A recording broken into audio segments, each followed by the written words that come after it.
so hard to see. I'm quite parched now. I need a saying. Come quench my thirst, Lord, because you're like water for the thirsty. I drink. You're like water for the thirsty. I drink. You're like water for the thirsty. I drink. Water for the thirsty. I drink. It's like water for the thirsty. Truthfully, our souls parched. You won't find them when you seek them with your whole heart. It's so hard to stay consistent through the word I'm reading. Cause the time is coming soon when every eye gon' see him in the clouds above. This is about a love that quenches the thirst, but the world offers is not enough. Taste and see from this fountain spring, you'll be lining up to get a drink, refreshing ink flowing out of cups. This life they gotta touch, you liberate them out of cuffs. The faith is undivided trust, created us up out of dust.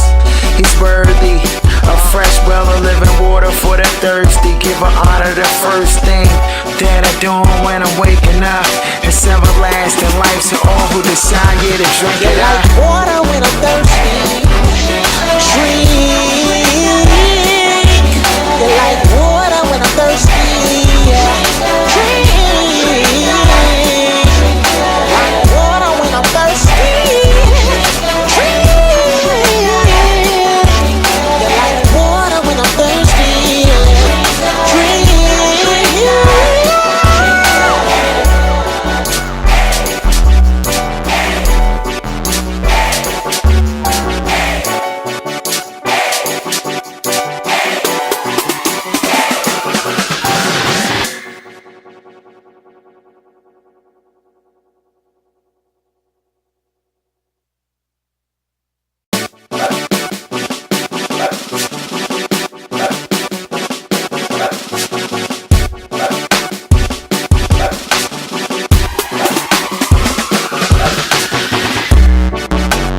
Been a hard weekend, it left me high and dry.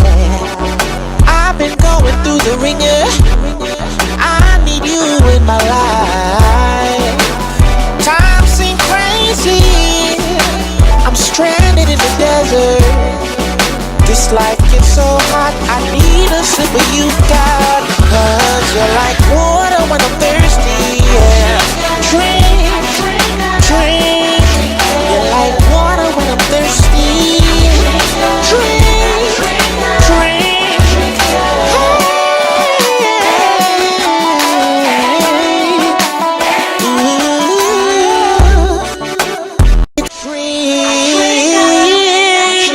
You're like water when I'm thirsty. Drink. Like water when I'm thirsty. Water when I'm thirsty. Drink.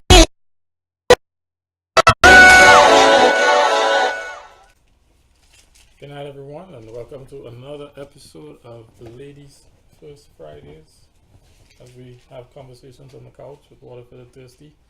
My name is Jared. I'm your host with Avnik, Z, hello, and for the first time in it hasn't been that long. 4 years. Oh my god. I'm messing with you. We also have with us Landy. Yeah, welcome. Thank you. Welcome. It's good to have you guys as we go into the second episode of season 5. The cast looks different, but I'm glad that we are still moving forward, and I'm glad that you guys are with us. So, Avanik, I understand that Hebrews was problematic for you, and so now that the book is over, is it still problematic? It is not. Okay. Can you tell us a little bit about the problem you were having and when the experience changed for you? But before you go on, those of you who are just joining us, we study a reading plan together that you can get for free on your app store. Then we ask questions about it, we inquire about it, and then we dialogue about those things. We just seek application and then we share the application, and that's how we do things here. We've been studying Hebrews, James, Hosea, Micah, Kings and Chronicles, and the Psalms since the last time we met. And so that's kind of where our conversation is coming from. Atanique was struggling with Hebrews, and so we're going to have a, just in case Landy was struggling with Hebrews the same way. So, Just in case. so up until chapter 5, I was reading and I felt like maybe it was a little bit too early. I wasn't fully awake. It was just all mush. And I kept asking myself, what am I reading? What is happening? But I think the problem was that, so this Bible has little comments, and I wasn't really using this Bible. I was using New Living Translation on my on my app, on my tablet. And so I didn't have the background. I did listen to the Bible Project, but it's still, reading it, I was still like, I still don't know what is happening. Can you tell us a little bit about what was confusing you? So when he started out,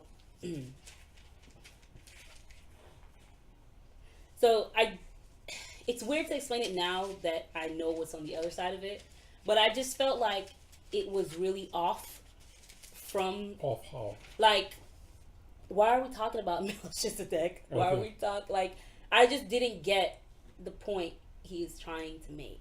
And I felt confused because he kept talking about things For example? like warning against unbelief, warning, I don't know, Jesus greater than Moses, like stuff like that. That I was like, what point are you trying to make? Like, what are you talking about? When did the transition for you? So it transitioned for me in chapter 5.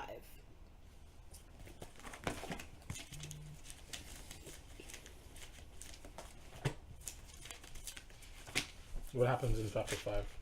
So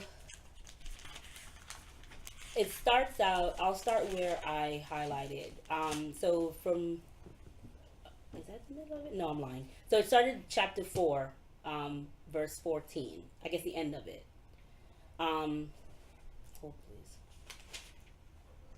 Oh, I'm lying. I am lying. It started in chapter 8. Mercy. Okay, let's just go there. So, chapter 8 from verse 1. Now, the main point of what we are saying is this. So when he says Right? that would make sense. Eight chapters right there. That would make sense. That would make it a little bit We easier. do have such a high priest who sat down at the right hand of the throne of the. We do have such a high priest who sat down at the right hand of the throne of the majesty in heaven, and serves in the sanctuary and the true tabernacle set up by the Lord, not by a mere human hands. So when he said that, I was like, oh, so you were talking about, you were trying to connect, but I just wasn't connected. So I was just like, oh. But I mean, I get it now. Like, after chapter 8, I was like, oh yeah, highlight. I love it. I'm with it. I'm here for it. But prior to chapter 8, I was just like, I don't know what you're talking about, sir. But I get what he was trying to do, but I needed the overall picture. And because I wasn't getting the overall picture, I was just like, I don't know why we're talking about Melchizedek. I don't know what this has to do with. What did they say in the Bible Project video? You know, I don't remember. Mercy. Yes, sir. Because it typically helps give you that. It does give you the overview. I guess I didn't really pay much attention to it because I was struggling until the 2 points connected. So all the Old You need a Testament Bible talk. like Z. But so had I read it in this, and even still, so confession. There's like a whole essay when the book starts. And depending on the mood that I'm in, I'm like, I'm not reading that. But it does help. So I've been pushing myself whenever I start a new book to read the essay before the book and read all the side comments because the side comments make a big difference. So I have been doing that. Which Bible is It's called the Jesus Bible. It just kind of Yes. makes comments on the side to kind of bring Jesus out of Yes. the entire Bible. Yes. But yeah, I needed to see the whole story unfold, and it was really early in the morning, and I don't think I was awake enough to try to connect. Yeah, so I was struggling. You ever watch a movie like that? Where you start the movie and like, what the heck is going on? And it don't make any sense, and it just seems real random. I Did you stop in the middle? There are some movies I'm like, nah, this ain't happening. But then when I do go back and watch the whole thing, I'm like, okay, makes sense. But I do give up in the middle. I got you. Z, how was your week in the wood? In the wood. Just in the wood. Look, like I told you earlier. You see how she can't. I wish Z were We're like. Okay. No. I was saying earlier to Jared when I came in, sometimes you have things in life that happen that you say, I wish I'd never read the Bible. Mm-hmm. Because you know better. You know what I'm saying? Yes. And you're like, man, if I didn't know better, I'd be good. So, yeah, that's how my week was in the Word. Okay. Care to share one of those things from the wood? Just from the wood.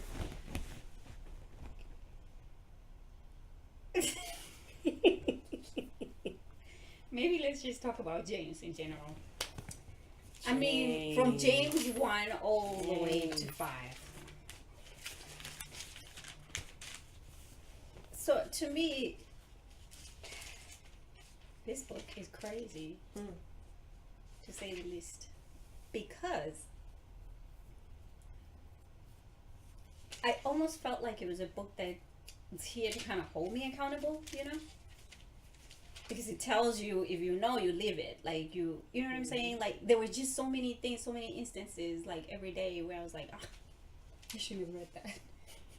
Because as I come across people, and people say whatever they want to say, and you're like, man, you better count your blessings because I just read that I just can't talk to you whichever way I want. So I'm going to control my tongue today because of it. But in reading James, I am like super, super amazed. Like, what? But the one thing that kind of threw me off a little bit was in James 1, when he's talking about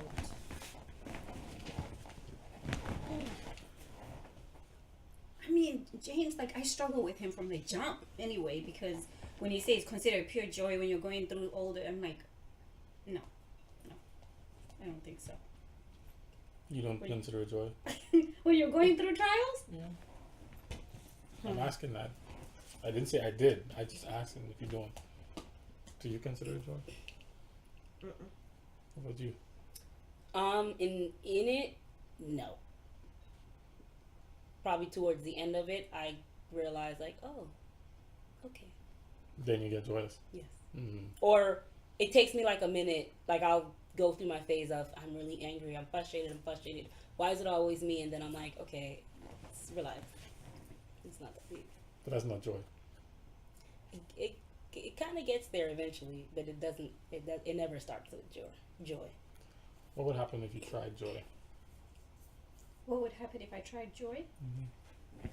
While I'm in it? Mm-hmm. What would happen if I tried joy? Yeah, somebody once told me that your perspective becomes your reality. So all roads could lead to Rome, or all roads could lead to Jerusalem. Depends on How you look at it. how you look at it. But So- is that real? That's a question. Because, like, I've heard people say when they're in the middle of stuff, then they have to force themselves to worship. They have to force themselves to be happy, and thank God they have to force themselves. Is that real? Like, or is it just Forcing myself. forcing myself? I think there's a big difference between, for me personally, there's a big difference between forcing myself and going, okay, I don't really understand. So, In spite of. in spite of, and for me, when I do sing, for me, it's okay, I am frustrated and I Right. don't know how to fix this problem, but I'm about to pour all of me Right. out, and God, you know. So I think there's a big difference between I'm forcing myself to be happy and just going, okay, I can't fix it, but I'm going to worship. Or I can notice what else is happening. Like in your favorite chapter, Deuteronomy 8. I could notice the lack of water, the desert, the scorpions, the snakes, the 1,000,000+ people, and no flushing water. And nobody in bed really in, several weeks. Sick. Or I could notice that it's been 35 years and I wear the same shoes. They Perspective. didn't wear out. So I mean, Perspective. perspective makes a difference. But I think You I could think wake it's up a phase, one morning not in not the a exact phase, same situation that you were in the night before, and you handle and it you totally feel different. completely different about it, depending on what your perspective is and what your focus is on. It's a journey, because there are certain things that come up, and I'll just, you know how when you tell children to do something and they just fall out on the floor, and I have those moments. But then, like, I look back and I remember there was a situation that was really frustrating, and I realized I was calm in the situation, and I was like, that's real weird, because usually I'd be flying off the handle by now. And I was like, yo, I see you, Jesus. Because it's like, usually that's not my reaction. So I think it is a journey, and we'll keep going through things until we learn to count it all joy. That's what I think, personally. Like, I know people who go to the gym just to get the sore muscles. And they feel like, yeah, my muscles sore. That's Did great. something. And then others of us go to the gym and our muscles sore, and like, I ain't going back tomorrow. Forget that. When these muscles stop being sore, that's when I'm going back. Yeah. So you would that's an example of considering it joy when you are. And what's the rest of the verse say? Consider it pure joy, my brothers. Pure joy, not just joy either. Whenever you face trials of many kinds. James chapter 1. James chapter 1, Mike, we're on James chapter 1. She's now reading verse 2. Go ahead. Okay. Because you know that the testing of your faith produces perseverance. You know that the burning of your muscles means that they're growing. So then, how do I know that this is... because as we go on and read, it says, when we're getting disciplined, we should... It's okay. How do I know that this is a trial, this is discipline? Like, how do I... Is there a difference between the two? Do all trials have lessons to them? Also has a point. Yeah, I think there's I don't know if they purpose. all have lessons. Is the point the lesson? Depends on how you're defining lesson. Lesson is something that is learned, right? Yes. So your point, when you get to the point, the purpose, you're learning the purpose. Point? No? Yeah. Yes. Yes. My version says, because you know that the testing of your faith produces perseverance. The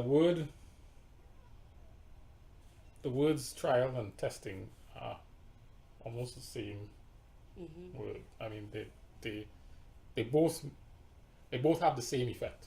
What about trial and discipline? Same effect. So I'm going to get a different lesson from each, no? Same effect. Your faith will be revealed or proven. And you have now the opportunity to reflect on, hey, I'm further along than where I was, or hey, Yeah. I have a little ways to go and I need to do some more work. Okay. Either way, it reveals it. Either way, you get to assess your fidelity. I'm about to get all up in your business real quick. Are you associating trials and discipline as the same thing? I'm trying to see the difference because to me it seems like, or maybe do I not need to know?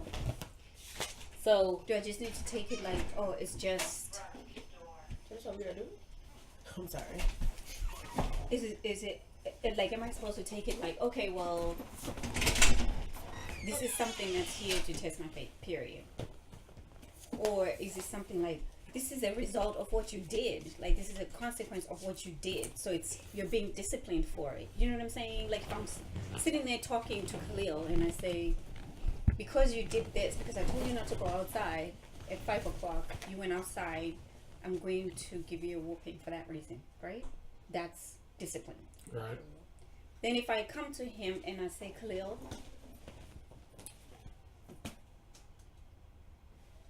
oh, I can't give him a trial, but I guess I could in a way, because I can say, okay, I'm going away for a few hours. While I'm gone, it's not a trial. Do this and try to see if I come. But if I come back and he didn't do that, he gets disciplined for what he didn't do rather than a trial. So I'm trying to see, like, is there a difference between the two? Or are we talking the same thing? Or are we not even supposed to know what the difference is between the two? Does James associate discipline and trials? Or did you? I did, because later, as I read here, he says, Where? whenever you face many trials, right? I mean, let perseverance, right? He goes on to say that. And then he goes on, Where are you? Just listening and doing. She's still in chapter 1, Yeah, and then but she's looking for something. I'm looking for where he says, oh, so maybe that was Hebrews then. Probably was Hebrews. I think I'm thinking of Hebrews. Hebrews 12 or something. Where he says, consider it. Hebrews chapter 12. Yeah. Yeah. Endure hardship. Okay. Endure hardship is discipline. Endure hardship is discipline. Yes. God is treating you as his children. Endure hardship as discipline. Yes. I think you have to remove. This Maybe is different from. discipline is not the Negative. discipline I'm thinking of then. Yeah. Yes. Yes, it is. But this is hardship. This is not Discipline. a trial. What's the difference between that hardship and a trial? A trial is A going to trial be just is as hard. a trial is a thing that challenges your faith or causes you to have to make a decision. A trial. So is a temptation. Trial and temptation are synonymous. Well, They're two sides of the same coin. But a trial hardship and temptation. can be a trial, but it's not necessarily a trial. What did you say was the same as a hardship? Temptation. No, I said trial and temptation are synonymous. They're two sides of the same coin. But then if we say that, because then we read again in James where he says, God does not tempt me. No, he doesn't tempt you. Right. So then, but then he said, But as you saw, the Spirit led Jesus in the wilderness to be. tempted. Here's my point before you get lost in it. A trial is a circumstance that forces you into a decision. It's a difficult circumstance where you now have to choose to be faithful to God or not. A temptation is a circumstance that forces you in a different direction. So, let's take this for example.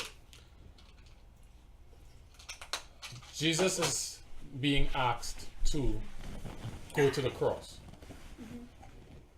On the way, they beat him and mock him. That's a trial. Because now he has to decide, do I want this? Yeah. And the thing is meant to make him not do something he should do. Let's put it that way. Trial is something that makes you that forces you to choose to do something you're not supposed to do. Trial or something. It's a temptation. No, that you are supposed to do. Yes. Right. Oh, that Yes. you are supposed to do. Right. So trial is not a temptation in that the temptation will force you to go this way, but trial is going to try you to see if you'll go Both want you not to be faithful to God, but from two different sides.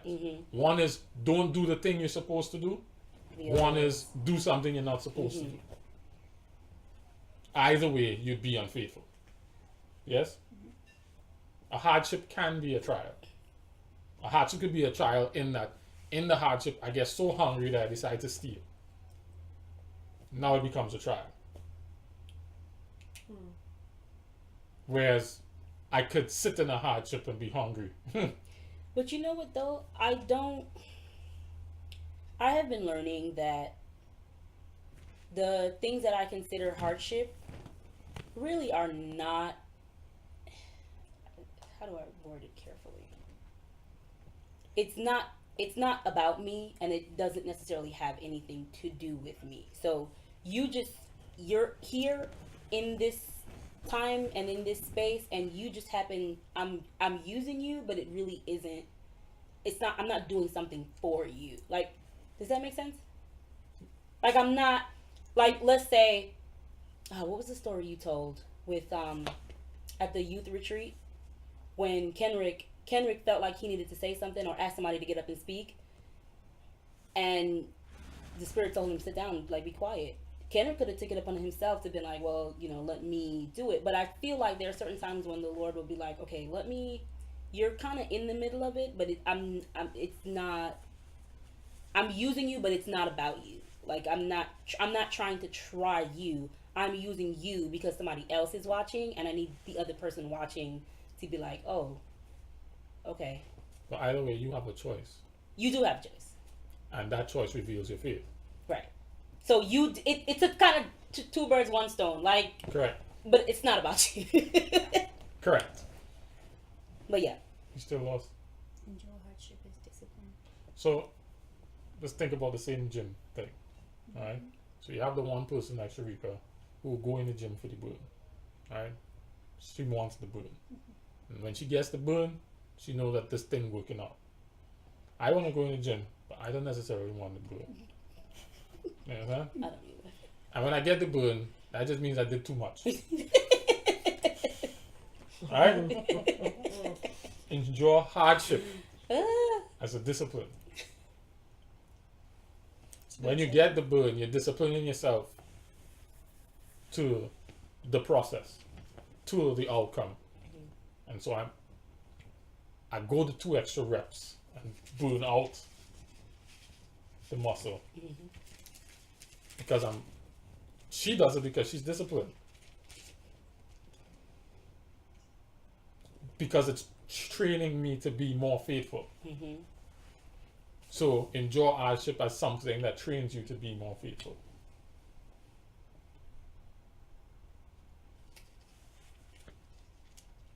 So then discipline comes into it how? So it depends on how you're trying to define discipline. Yeah. Discipline is not always punishment. What's the point of punishing Khalil when he does something wrong? So you can get the lesson. Right. Discipline is about getting the lesson.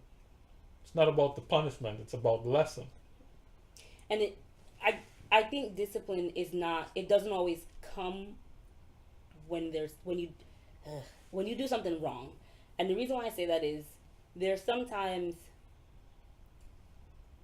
if Julian gets up early in the morning, he's like, Dad, can I have a cookie? You say no, because it's not a healthy way to start your day. But it's not that he did something wrong. You're just trying to train him.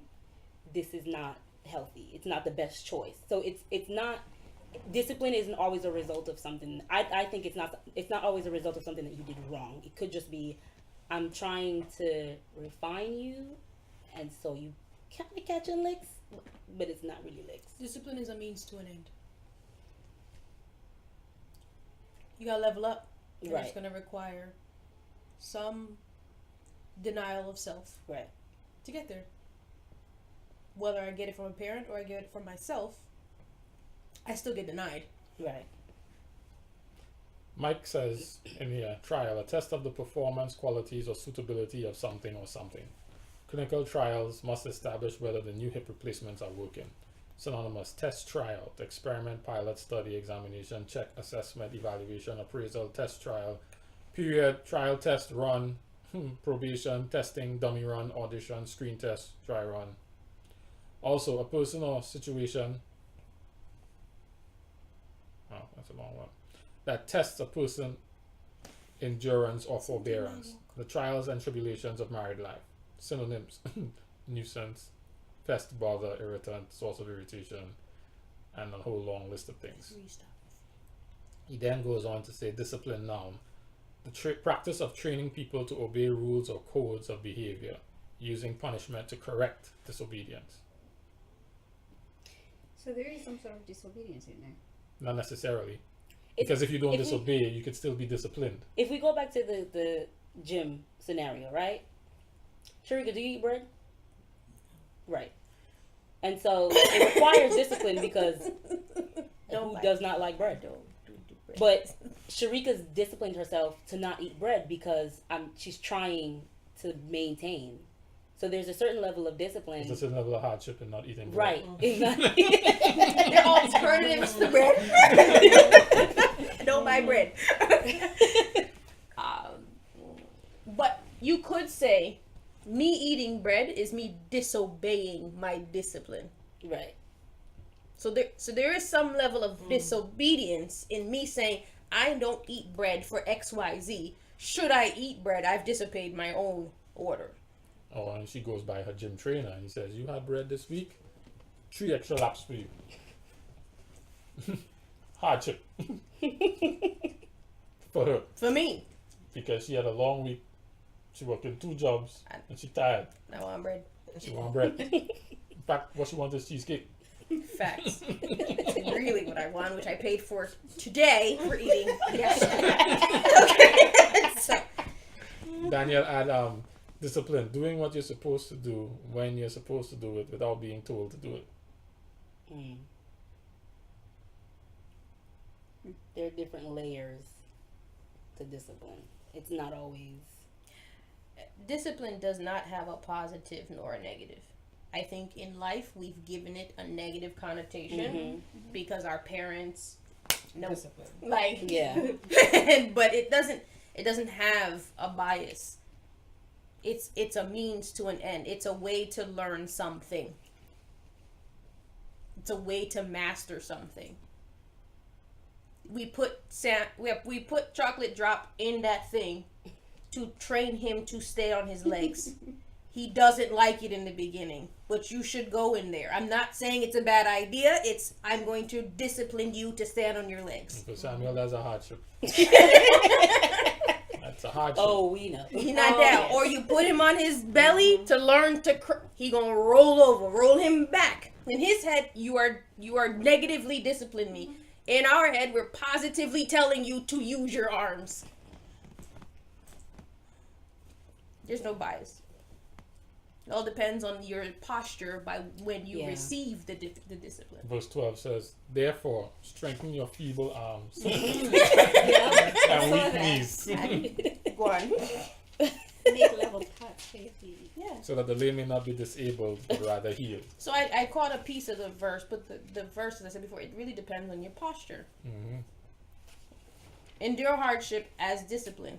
If you're seeing it as your posture of, I probably am getting repaid for something I did 3-4 years ago, yeah, this is gonna suck. If I see it as, you know what, this is the level up for the next one, alright, it's cool. I don't like it, but trust me, I don't like being woken up in the middle of the night from the burning of my arms. I don't like it. I don't. When you see it, yeah, alright, I'm good. But here's the kicker. God is treating you as children. It's all perspective. Mm-hmm. Maybe because I saw underneath it said our own parents disciplined us. Yeah, Of course, yeah. I'm thinking, you But know yeah. what that looks You like? did something You're talking wrong, about so my you caught parents. licks. Like, Yeah. Yeah, but think about you as a parent now. Yeah. Still get licks. You only discipline with the punishment part because the lesson wouldn't get taught any other way. Right. If the kid would get the lesson another way, you wouldn't need it. Right. Right? And that was a conversation we had in family worship surrounding this whole discipline thing, because the girls were like, we don't understand why we have to get disciplined. And we were like, well, if we didn't love you and if we didn't care how you turned out to make sure that you were a positive contributor to society, then we wouldn't discipline you. We let you just run around the street. We let you run in the streets. And pray that car misses you. But because I Or hold hit you. right, you know, right. But because I hold you from the streets even though at that moment you want to run, I'm holding you and I'm telling you you don't run in the streets. That's discipline, so you don't get run over. So it's out of love, and it's the same thing the chapter's talking about. It's out of love, because if there was no attention to it, that would be neglect, and then you could just, like we say, you get dragged up in the streets. You get dragged up in the streets. Nobody raised you. So that was the same identical conversation that we had with our kids and family worship on this particular one. Sweet. How you feel, Lindsay? Yeah, I feel good. You feel good. Sharika? I don't like Hebrews, so I don't know what's going on in this whole. It seemed like some Pablo influence. Avani, at the beginning of the show, started to explain about how she was frustrated with Hebrews, but it kind of made more sense to her. Are you there where she is? No. Okay, you still don't understand what's happening? No. Okay. I shouldn't say I don't understand what's happening. I don't connect what's happening. I just feel like we're all over the place. Like, I feel like there's a piece of this that didn't make it into the books.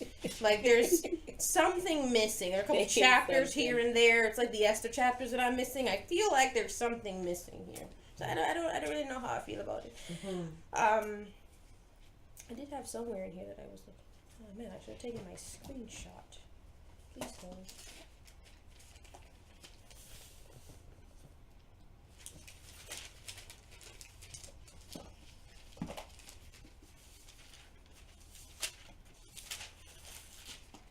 Oh, yes. So this came to mind. Hebrews 5. Is that the 9? No. Shush. All right. Sorry. I was intrigued by this because of Vanessa. I'm interested in the way you're going to clean this up. I'm not. I can't. As I said, shooks. It is what it is. It hit me because of Vanessa. Vanessa is funny when it comes to these verses, but Hebrews 5:11 through 14 was very interesting to me. And it says, "But we have much to say, and it's hard to explain since you have dull of hearing." Okay. Well, they're hard of hearing. All right. "For though by this time you ought to be teachers, you need someone to teach you again the basic principles of the oracle of God. You need milk, not solid food, for everyone who lives on milk is unskilled in the word of righteousness since he's a child. But solid food is for the mature, for those who have powers over discernment, trained by constant practice to distinguish good from evil." I laugh because I feel like this is where we are as a church, right? So I can't clean it up. That's where I'm at, right? Let's just let that rock. And Vanessa and I laugh about it all the time because I can't get around it. But I thought it was just so fitting. You still trying to clean it up? I'm trying. I don't know why. I don't know why. It's not 9 o'clock. And so Let it rip. Daniel says apocrypha. just listen. Like, that's mad rude. But I feel like we should put this on the wall at RPC, right? And because I just speak your mind. She did. I mean, we can give you rice formula. We can give you cornmeal porridge. Whatever you want. But this is where we at. And I just feel like we're okay with the milk, right? And so I was like, well, am I like solid food or am I like puree food? Like, where am I? I know I don't want milk, but I don't know where I am on the spectrum. Yeah, tutti. Right. Maybe and I get that solid food is good and this milk thing is overrated, right? How do we get past this? Like this right here. This was. Where's Vanessa? Vanessa, I felt like you and I were here, right here, right? You asked, and I couldn't clean it up, so. I think part of the game passage is verse 14 though. It's 14? Yeah. My version says, "But solid food is for the mature, who, by constant use, have trained themselves to distinguish good from evil." I think to me that's the part.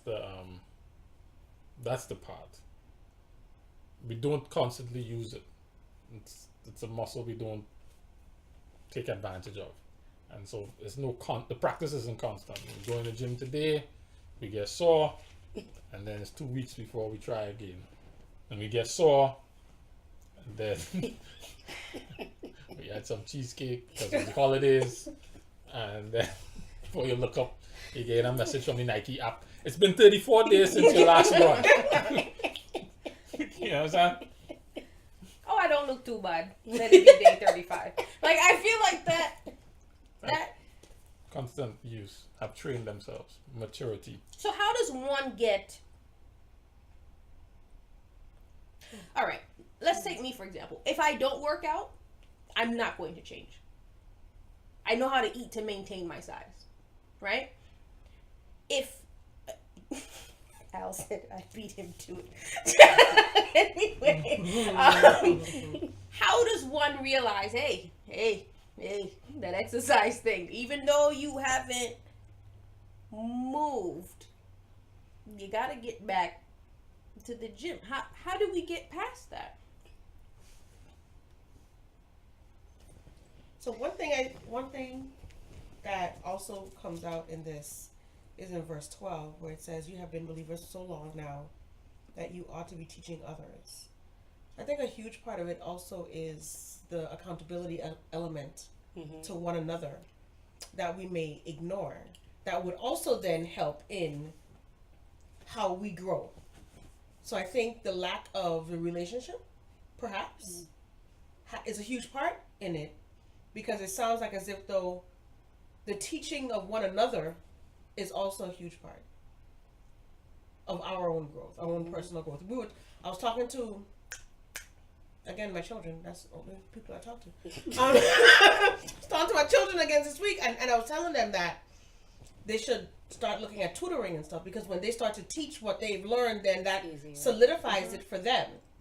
And so the act of actually bringing something and retaining it and then explaining it to someone else, that helps with that process. So that could potentially get people to cream of wheat and get off of milk. Cream of wheat. I love cream of wheat. It's a But it also helps with creating the relationship. That may be a key part of it, because that introduces accountability as well. Thing about the infant, as you say it like that, the infant is only concerned about self-feeding. It doesn't really have capacity to see Unpack that further. or think How about that? about anybody else. It's not 9 o'clock. We're giving you 15 minutes. We already here. We already So here. here's the thing: is there issue with you choking? You ain't gonna choke if you have somebody with a spoon in your mouth. No, Jed. Here, It's bread. not it's not self-feeding. If I'm not self-feeding, I can't choke. So if I see you on milk, no, eat this bread, and you choke. Is there a problem with that? So I think I there think is there because, is. yeah, because you don't know how much I can chew. how many teeth I have? Right. But do you know if you can chew? And so I think that I'm not talking about RPC because I just got to RPC, but I have been in church where people they try to cram their understanding, Right. or they try to cram certain teachings down your throat, and it's like, okay, or for example, someone new, a non-believer comes into the church and I'm sorry, we try to cram no jewelry down their throat or Sabbath down their throat, and it's like, okay, can get milk first, milk first. Don't give them the apple first because they don't know what to do with it. So I think that you have to be mindful. But that's not what's here. But isn't that what Landy was saying though? The relationship will allow you to determine. Well, I'm different. Different if you're really a picnic and you need milk. You're new. Here it's like, hey, listen, you're hard of hearing. Like you, full mouth of teeth. Yeah. You will not kill yourself Right. the body will fight the choke. You're going to use these chompers to eat, and says you're you've been choosing. for so long. Yeah, you've been choosing not to chew. So if I stuff it in your mouth and you choke, is there a problem? I mean, there is. Why? Because You're choosing to choke. You're choosing to. It says it here. You're choosing to be hard of hearing. You've why been are in you this shoving game bread too down people's throats? long. Like, I'm being honest because all right, let's say this, right? I may not like to read the Bible, right? And I expect you to read it to me. And if I come to church Okay, I get where you're going. and you decide not to read it to me, what are you gonna do? What are we gonna do? Sit in silence? What are we gonna do? You know what though? And I'm the drink my jerk to milk. let us sit in I silence. Like, let's drink sit. my milk. Drink my But you know what though? I think that What you gonna do?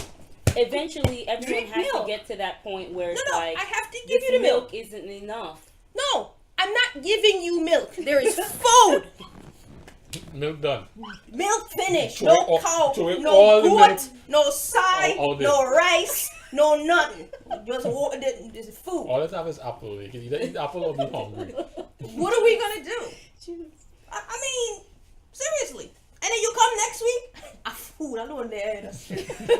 Just food. So, what do you want? At some point, you're gonna start to eat. You're gonna eat the food, and so isn't it our responsibility to say, "Hey, that's food. Eat it. Either you're starving or you're not." So Here's what we I could see do, though. where you're trying to go. We could cut it up. I see where you're You're trying going to go. to chew.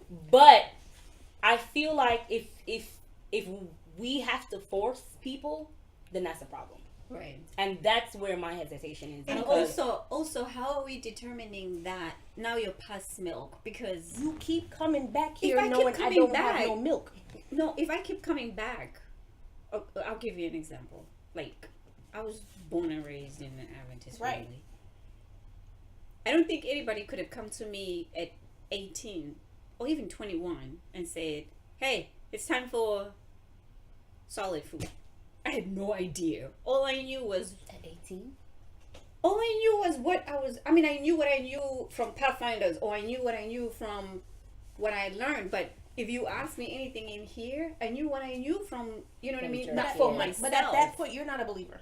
At that point, Right. it's culture. Right. Right, so that's so what I'm you're saying, a milk but- you're a milk drinker, and I'm gonna go around in church and say, here is Z's bottle. Z, you take this bottle right here because you are still on milk. But then how will you determine that Avanique, even though Over she's there. been Over coming here, the she whole- just said it. Relationship. Relationship. He was able to say this to them because he knows He was better. in a relationship with them. Landy, eat the apple. That's all. You remember when you were a kid? That is all you're getting for dinner, you know. So guess what? If you get up from here, it's going to meet you tomorrow morning when you're ready to eat it. And I'm not warming it again. You're going to eat it cold. Like, Good to you. That's my mom, man. Mike says Like my mom. some churches are still consumers and want to be entertained. Thus, they Right. cannot grow because they never get their fill or become full of drinking milk as they are satisfied with the entertainment. Mike, I'm with you. But another church is also responsible for that church. Yeah. Sometimes the members are comfortable, but there is a neighbor, because whoever this is writing don't belong to this church. Right. And he's coming in and saying, hello, this ain't your first rodeo. At some point, we gotta eat cream of wheat. Like, at least the cream of wheat. Just maybe even grits. I don't know what he says here. Anyone who lives on milk, being still an infant, is not acquainted with the teachings about righteousness. Which means that there's some very elementary, basic understanding, some foundational Yeah, things there is, yeah. that Yeah. they just still haven't got, and we still spinning around trying to get you to understand these foundational, basic, elementary concepts. So we can't even build a house because you're just struggling with this foundation piece, the piece. I personally believe that some of the churches that we go into, that's the issue. We can't offer the food because, No, you can offer the food. all right, you can offer the food, but if you offer the food, it might get You have to solidify the foundation first. You have to make sure they have teeth in the mouth to eat. The reason why I'm saying this, and this is in all honesty, like, church aside, the people here, and I pop in and out, they're in this community thing, right? They like to socialize. You can put yourself right back in there. I pop in and out. Like, y'all, I'll take it. twice a month is about as far as we go. But anyway, you are in a position, hey, Landy, Jared can say to you, yo, you know, from where you ain't eat no food? This, and you, whether you're vexed or you not vexed, it is what it is. Yep. And it seems here, He doesn't want to drink water from the bottle. He used to. He just stopped. He just decided. He's going through an emotional phase. listen, y'all want me to change my Not saying thing. by This this is story. like, No, Not. it's about to be because he's too small and I actually feel like he got lighter. Can you puree food for him, or is it too soon for that? No, he's eating food. Oh, okay. He's eating food, but because he hasn't pooped in like 2 days, Put a little water down some prune juice. he ain't drinking from the bottle. Today, What about cup? I had to put water in a syringe in his mouth. What if you give him a similar cup to Julian? He sees Big Brother in the cup. I mean, the fetus wet With a cup. straw. But- Julian drink from a straw. No, what about a sippy cup? I don't know if he can drink cup yet. I don't remember. I will check. Because I thought we had to wait until they were 1 year old. But me You no, gotta create a whole new. I don't like, remember. I will check. Because he might just see what his big brother's doing and Yeah. Perhaps. get involved. Because Or Julian even is like his a regular cup. idol. Like there was one time Jared was drinking from a cup and he kept like reaching for Oh, it. yeah. He wants. But no, but that's too fast for him. The flow of Yeah. Yeah. is too much for him. That's what I'm saying. Like, maybe a cup you can control. Even if, like, you clog some of the holes in the sippy cup and But only... why we do something and then we decide we stop? Because... What kind of brain is this? Because I don't this is know. what introverts do.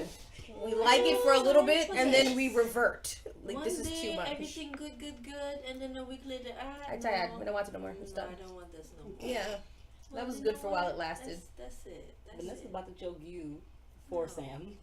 He ain't hungry. Yes, he is. Though. No. Well, he's getting light like a feather. Yeah, he's on protest. Right. That's the guy that would be like, Fix this. No bread diet. I'm Right. not eating until. I told you get some cornmeal porridge and Right? some condensed milk. He's Just make a eating little, food. He a likes little food. bigger hole in the little bottle. Next thing you know, that gone. He's like, what?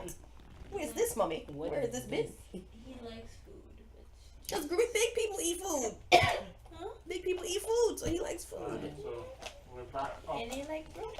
Sharika, if you can, while you're on the phone there, that we had to create a new link. I don't have the link yet. Where is it? It should be coming up on. Excuse me. This is a selfish. I can't. I'm trying to be selfish. Two of them. To a foot. Over there next to each other with a blanket because they don't want to share with each other and know both of them fight over who put No. on everything. Landy, tell the story correct. What? Sharika. What's the story? And you know what? You know She's how right. She's Vanessa- absolutely right. Put your fingers on your lips. I want you to know that you guys are live.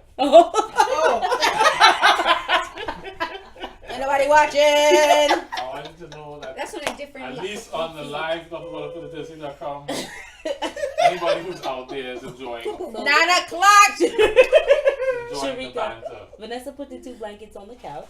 There was one here and there was one over there. I figured Sharika always has a blanket. Let me leave her be. Because he would take the blankets. I said, can we share a blanket? She said, no, I am about to not have to share. So I'm being selfish right now. So she's like, you can share the blanket with Sharika. So I'm like, how am I going to share if Sharika sits all the way over there? She's like, you figure Z it out. wasn't Jared hearing have to move over or He something. wasn't hearing it.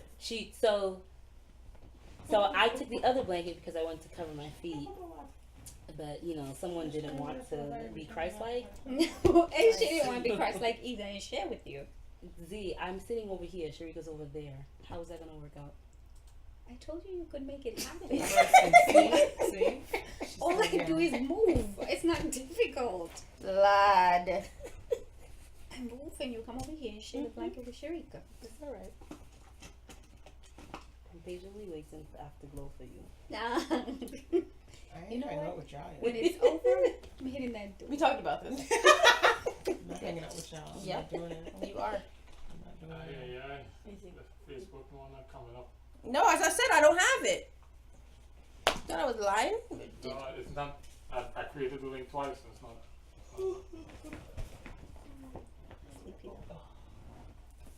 Vanessa, do you have a bottle of water? No, but I have filtered water that I can put in the glass. Never mind. I was just wondering. Well, put your food in the fridge now. You Oh, did? thank you. Yes. Avonix? Yes. Cool. Muchas gracias.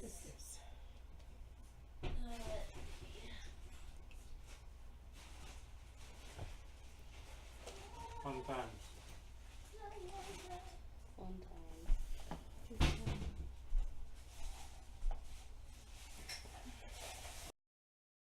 Vanessa, this real? The plant, yes. Oh. Why not kill off a plant? Thank you. You killed the plant? No, I was touching it up. It was probably Oh. on me. Yeah. Did you say you wanted water, Avenica? No, I'm good for the time being. Oh, can you put some in the fridge for me, please? Only if you want in to. in your cup. I'll put it in See. your cup. Appreciate your life. Still nothing. No, sir. Hold on. Oh, Yeah. there we are. We're up again. We are up again. On the road again.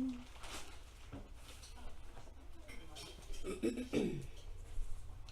could put that in the chat.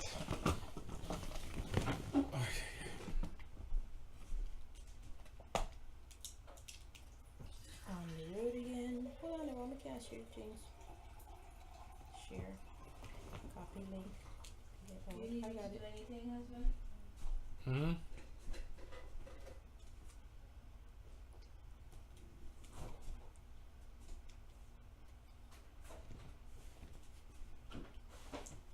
Alright, where were we? Oh, Sharika, you were talking when I got up. No. He didn't do it. I know. That we can talk about that in here. That's just what a life. What are we talking about? I was talking about the fact that these people are accountable to each other. Good. Go ahead. Tell us again. I don't know what's the last thing y'all heard me say, but I'm saying these socialites are accountable to each other, and it sounds as if the people that are being spoken about in this chapter are not accountable to each other. Lack of relationship. I don't even know if they lack relationship or they lack care. I would say that's relationship. I would say you can't have a true relationship without care. Can you? Because I mean, sometimes, like for example, when you're some friends, you know, they're just gonna do whatever they want to do, right? You be like, it's not that I don't care about you, I think I talk, and so therefore, I just kind of leave you. It's not that I don't love you. I just watch you fall and bust your head, and I'll come get you when I'm ready. So I don't know, but we here. That's where we're at. Mm-hmm. And we're like Samuel. We're on strike. We're on strike. And so, I think this stuff. relationship definitely makes a big difference, because I don't know if you remember, last year you preached a sermon on ecclesia and what the church is structured like, and one of the things that you said was the thing about fellowship is there's some things in me that I won't recognize unless I'm around people and rubbing up against people, and there's some characteristics that I won't fix because I won't know. So if I'm hanging out with Z, and I'm hanging out with Sharika, and I'm hanging out with Landy all the time, and somebody's about to tell me, Avanique, you're gonna have to, get it together in this area, or I might recognize that Sharika might do something and her intention is not to irritate me, but it irritates me. So now I have to work. I have to call myself to the position where I say, okay, you need to address that thing and why that thing irritates you. So being in relationship, if you are in relationship, then it's hard to kind of fall in between the cracks, because there are so many people there checking for you, and there's so many people there holding you accountable. But if you're by yourself, it's the example of the what was it? The lions that hunt, like they don't pick off. They go after one person and they separate that one person from the herd, and then they attack.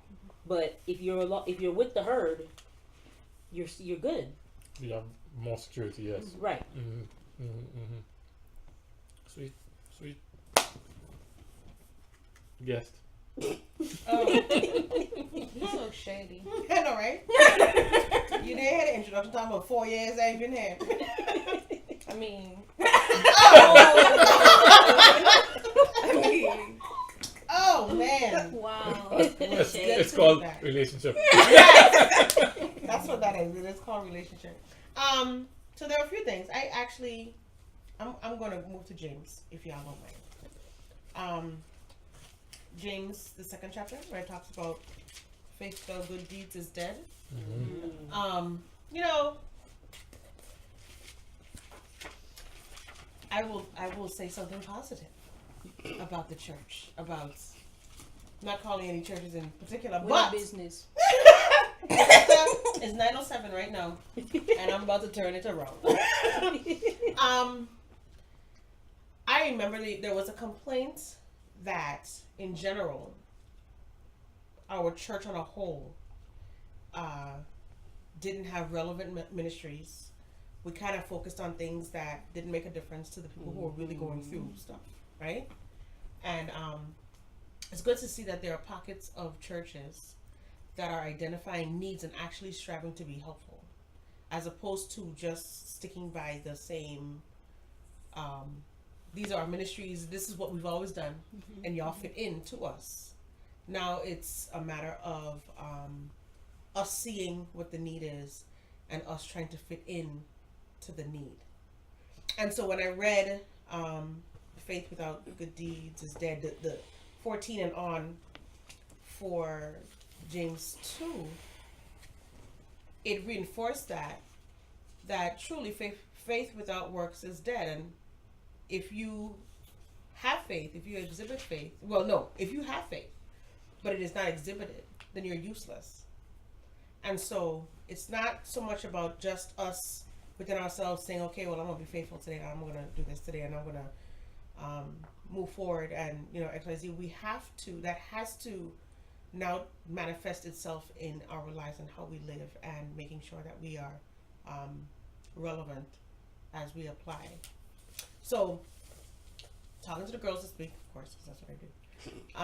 Talking to the girls this week and telling them the importance of action.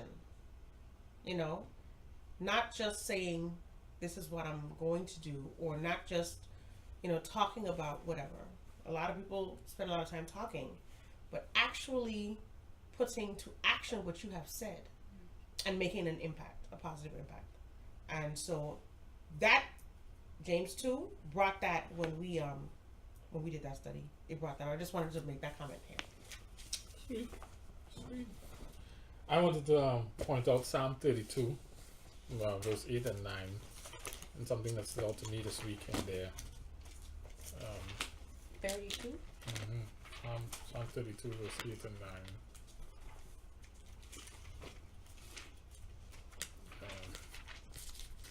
So can you read it when you find it? Same thing along the lines of where I was. At least my version. You said 32? Verse 8 and 9. I will instruct you and teach you the way you should go. I will counsel you with my loving eye on you. Do not be like the horse or the mule, which have no understanding, but must be controlled by bit and bridle, or they will not come to you. Yeah, my note that I have written down was bit and bridle is not an indicator of love, loyalty, or faithfulness or trust. If I have to control my horse, the bit and brittle is because I don't believe the horse will do what I want him to do. So if you need God to lock you up behind a barbed wire fence to keep you safe from yourself, it's because if you was to take that off, you would run wild like a horse, Hey. which reveals something about you. Mm-hmm. Just because the horse follows you while you have the bit and bridle doesn't mean the horse is with you. You want to know if the horse is with you, take it off and see what he does. I'm struggling with something, and I'm asking him to actually have to do that, not because I feel like I will take off running, but because I know that I don't have that thing under control. So I'm saying, God, I need you to use the beat and bridle because I don't have control over this thing. But the first part says, I will instruct you and teach you in the way you should go. I will counsel you with my loving eye on you. So it means he's there. Like, alright boy, we going down here today. Let's go. I got you. Make the left here, turn right there. There's pretty flowers along the way, sis. Like this. Look. I mean, that's. Hey! We have to be there by a certain time. We don't have time for this. But the flowers. I say that because Pharaoh can now walk without leash, and he'll just chill out next to me. A couple months ago, however, Pharaoh is an avid flower smeller. He got to use the bathroom with the flowers, and he goes over there and he sniffs them and he thinks about it or whatever. Doesn't mean he's not really with me. It's just, can we stop to smell the flowers? Now, once he stop and smell the flowers, and I close the front door because I inside and I'm staying out here anymore. When I open the front door, he's sitting on the front, like, hello. I just stopped to smell the flowers. I thought this was a part of our story. So I say that to say, just because I stopped doesn't mean I'm not. It doesn't mean I'm not on the journey. It just means I got distracted. How do we cure for my distraction? Yeah, but this is talking about the. Don't be like the horse or mule, which has no understanding but must be controlled.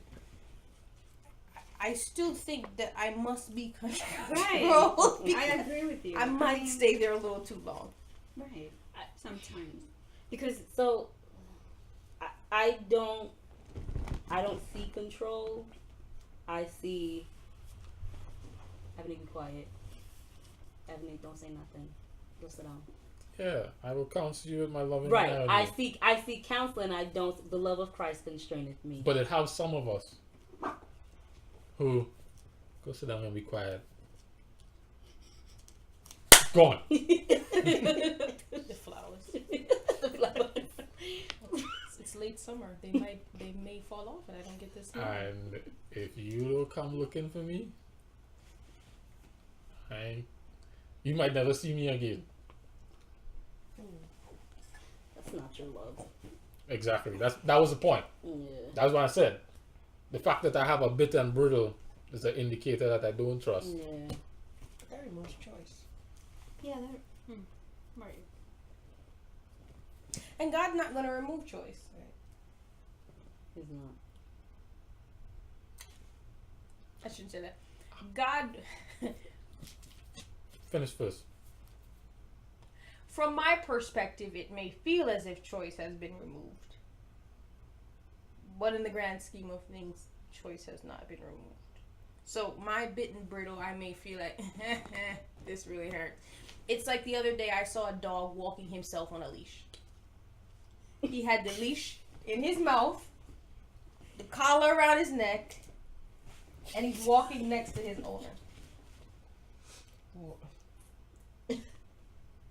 Okay. He's so used to the leash and he had it in his mouth and literally was like side by side because he's been trained like when I got this around my neck, I gotta go around if it's in my mouth or anything. I just gotta stick here. Technically, you can run off. So I feel like my choice is taken away, but like the dog, I can go about my business. So that's what I meant. Like I feel like I'm constrained, but I might not be. And sometimes it's the breaking process. Because you might try to get a wild horse and tame it. Until it's tamed, you have to bit and bridle it. And then once it's tamed, you can take it off. Again, that's in the context of the relationship. He know, I know I'm a wild horse. He know I'm a wild horse. And so this is how we have to interact until I'm broken. And then when I'm broken, he take it off, and then he watching me, and I watching him. And in my head, I'm like, this is my moment. Just kidding, I'm coming back. But then I realize I'm broken. I'm not wild anymore. And I don't really want to do that anymore. Right, but then I mean, it doesn't mean that. So even if you go right, even at the moment when you watch and he's not watching, and you're like, my moment, you go out there and you're like, man, I'm going back without him even. You know what I'm saying? Because Right. I've done some stuff where I'm like, I used to enjoy this. And I'm like, man, nah, I don't even. It's feel like it. Pharaoh. Without, He likes to. you know. Wait a minute, you left me, son? Like, you know, I don't want to do that anymore. I'm going inside. Like, Right. it's true. There are a lot of things that I used to do, and I try them now, and they don't seem as enjoyable. Right. It's anymore. like I vex too. You know, I vex that I don't enjoy it anymore. It's like, you know how long it took me to plan to go out there. Like, And I see that leash come off, and you're like, you take off the leash? Like, for real? And nobody watching? I'm out. Peace. And you reach out there and you go on. yeah. So I don't have that taste anymore. Now I gotta walk back. I don't. Darn it. Okay, so that's what I saw. And I disappointed him.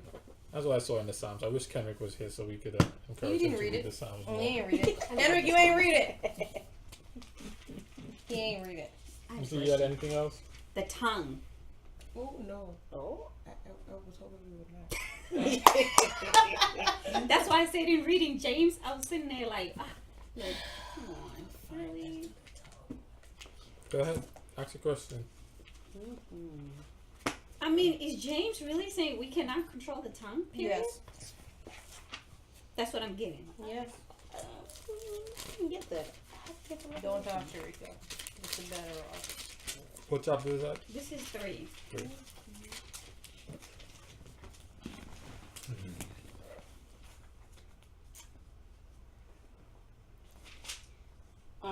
So one of the things towards the end of, well, not, so verse 10 and 3.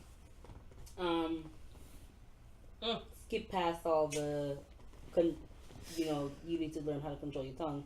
It says, out of the same mouth comes praise and cursing. My brothers and sisters, this should not be. Can both fresh water and salt water flow from the same spring? My brothers and sisters, can a fig tree bear olives or a grapevine bear figs? Neither can a salt spring produce fresh water. I think that as a follower of Christ, you have to. Well, you have to what? You have to control your tongue. You just have to. So I should just keep it in my head and deny you the thought. So, okay, but what I'm hearing him say is that we can't control that thing because in verse 7, right, all kinds of animals, birds, reptiles, and sea creatures are being tamed and have been tamed by mankind, but no human being can tame the tongue.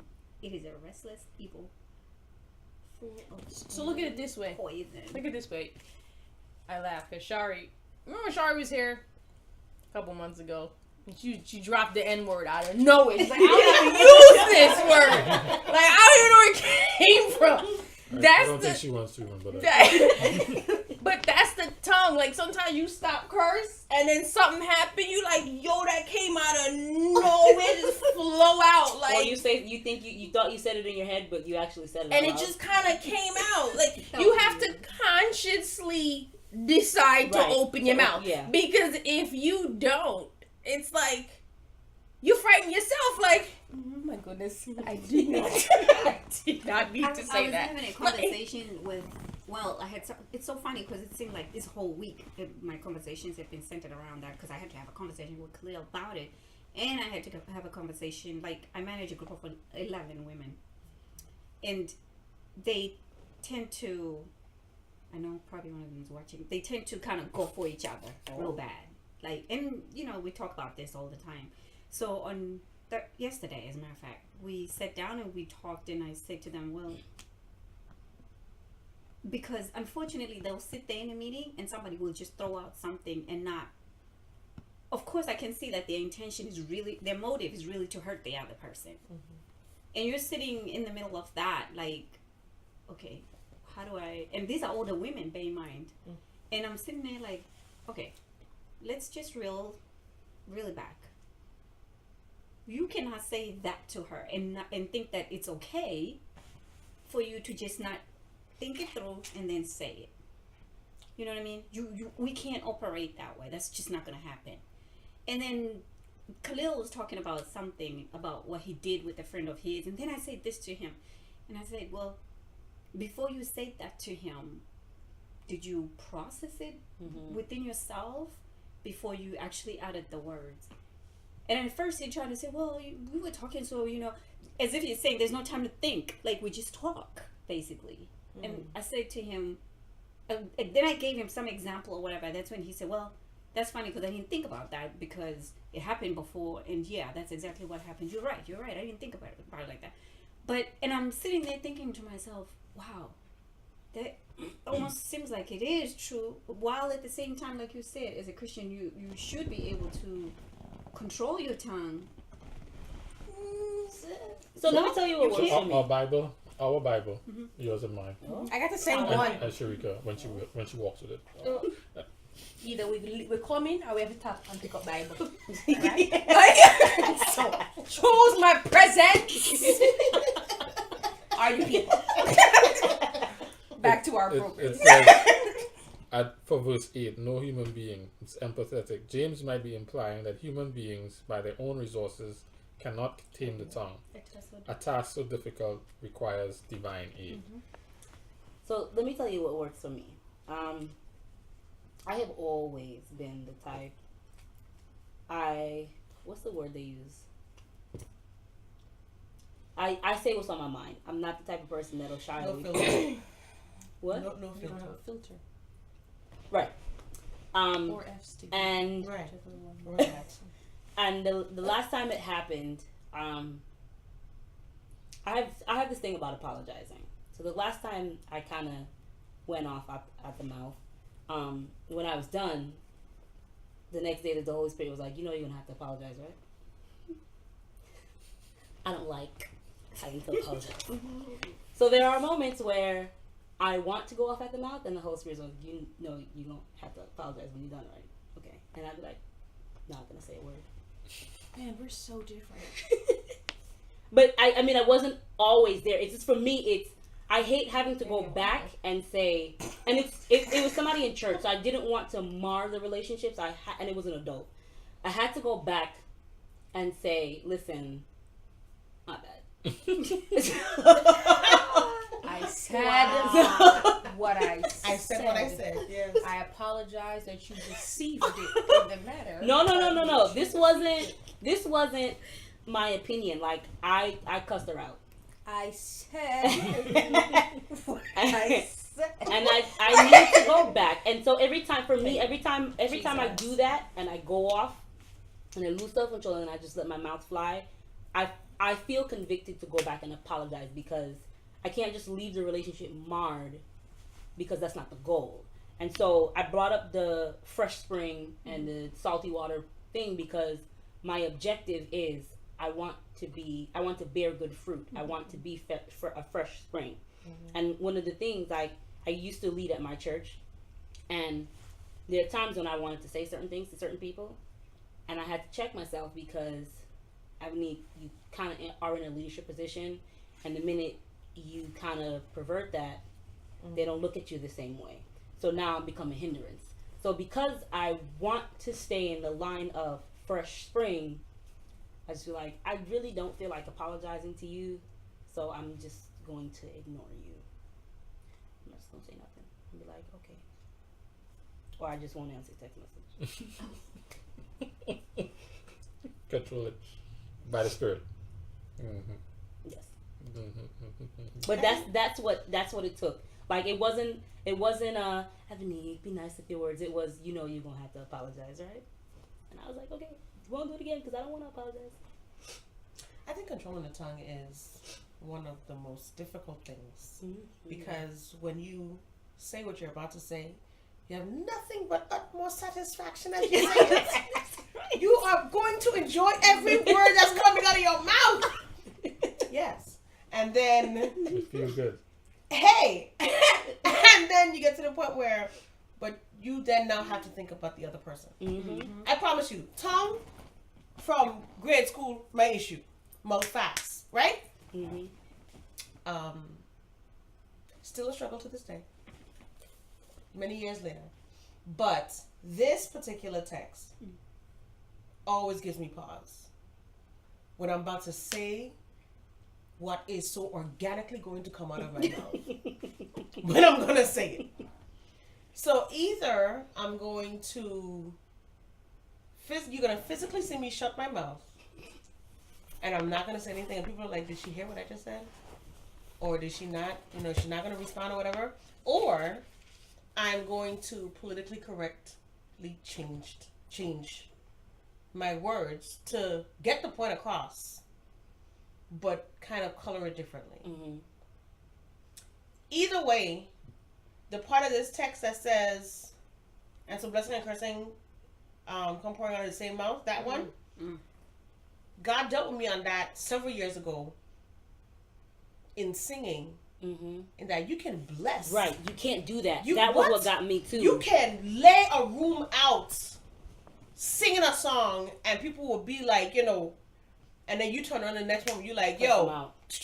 And then they can't receive What? the blessing that But your even if- anointing means nothing because your mouth, you just cuss them out until But I even can't receive it. but even beyond that, even if it's not them. So say on Sabbath, you leading, right? But during the week, the people they ain't see you leading on Sabbath. But it's the same instruments. At some point, even though the ones you going in on during the week, they're not gonna see you on Sabbath. You know that you're kind of working against yourself. You're kind of working. You know, one is uplifting, edifying. Yeah, they're staring down. And the other one is tearing down, cutting you down to size because it, you know, feels good. And then you get to the point where it no longer feels good. And it's like, okay, let me now color them differently. Because if it's one thing I can't stand is if I feel like a point has to be made. I have to find out the right way to make that point without cutting down.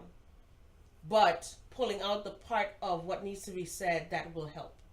You know? So this controlling time thing is a daily. Yeah. It's a daily thing. It's a daily thing. I have a facial issue. I don't really. Your face not converted. Yeah. I never done that first. Yeah. These are very While she on that, Hosea 8, 2 and 4. Or 2 to 4. Hosea 8, 2 to 4.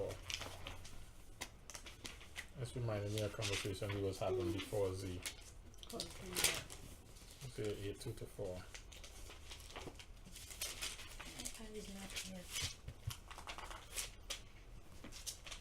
Go ahead, read.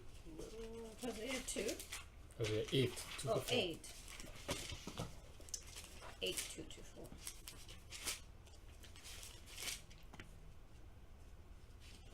Okay, Israel cries out to me, our God, we acknowledge you, but Israel has rejected what is good. An enemy will pursue him. They set up kings without my consent. They choose princes without my approval. With their silver and gold, they make idols for themselves, to their own destruction. And then I'm going to read Psalm 32, 8. Because they were kind of connected for me. I think they was all on the same day. So that's why it connected. We just read it. I will instruct you and teach you in the way you should go. I'll counsel you with my loving eye on you. So here I heard God saying, these two verses show the importance of checking in, even in the seemingly mundane things, because he promises to direct. So if he's saying, I will instruct you and teach you the way you should go, I'll counsel you with my loving eye on you, then you don't really need to go and make decisions without checking in.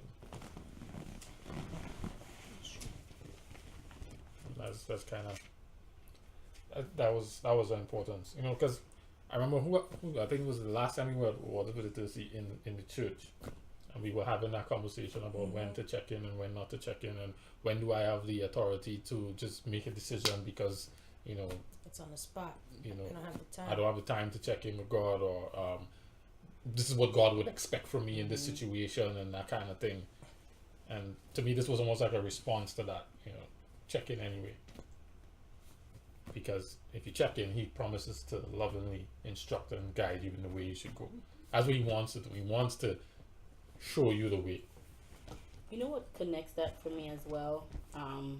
So this week, be honest, a good portion of my day is spent talking to people in India, and that can be extremely irritating because they like to interrupt.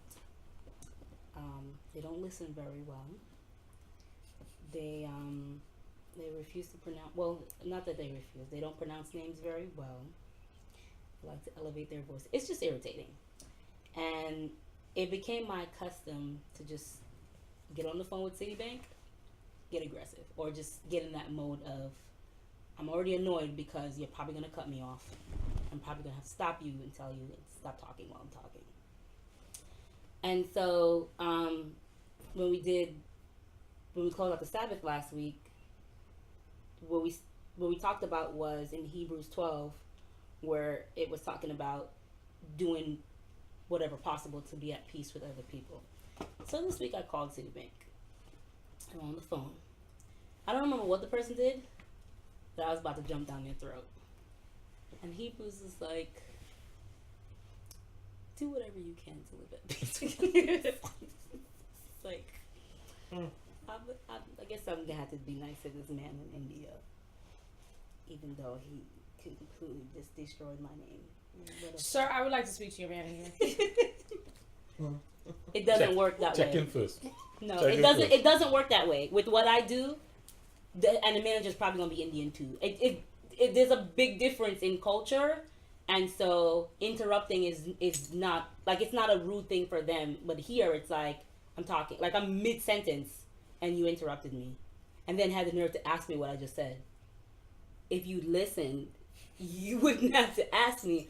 But I felt like this is not who I'm trying to be. Like me, like there are times when you just hear somebody in the office going off and they're talking to Citibank or American Express, because it's the cultural barrier, it's heavy.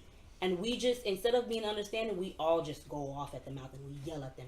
Put your manager on the phone. And then the managers don't take calls because we're not the consumers. I'm not talking to you.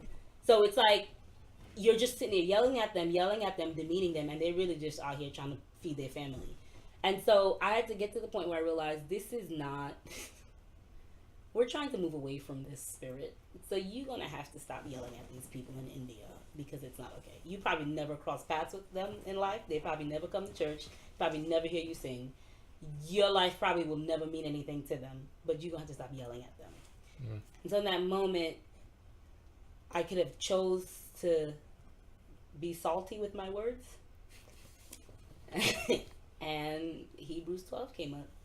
It's like, okay. Are you gonna read someone's comment?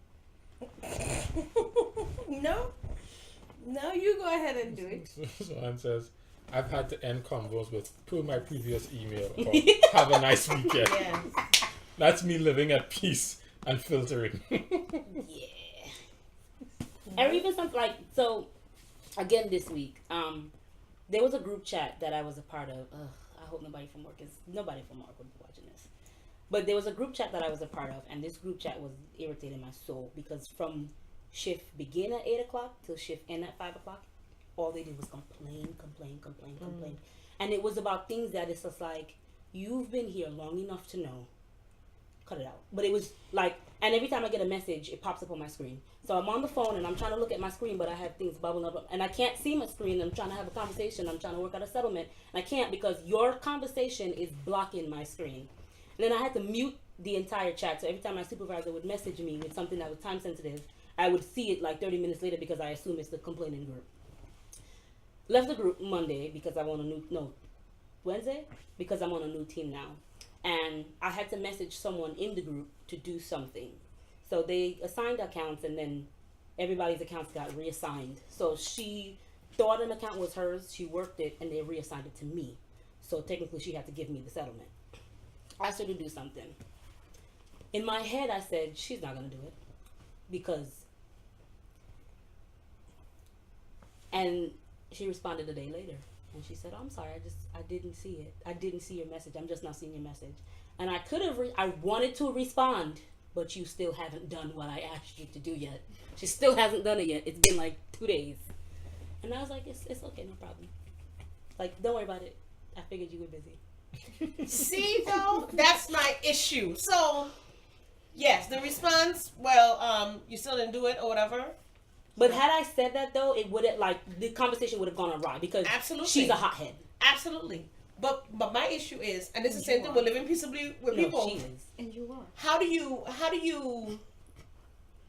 respond, have the same point of, but you still didn't do it, and it not switch to, I'll do it. How do you, okay, no, I know how to do it. What I'm saying is, How do you do it? you just switch, well, let me know when it will be done. Right? You haven't assumed it for yourself. Mm-hmm. You haven't done that.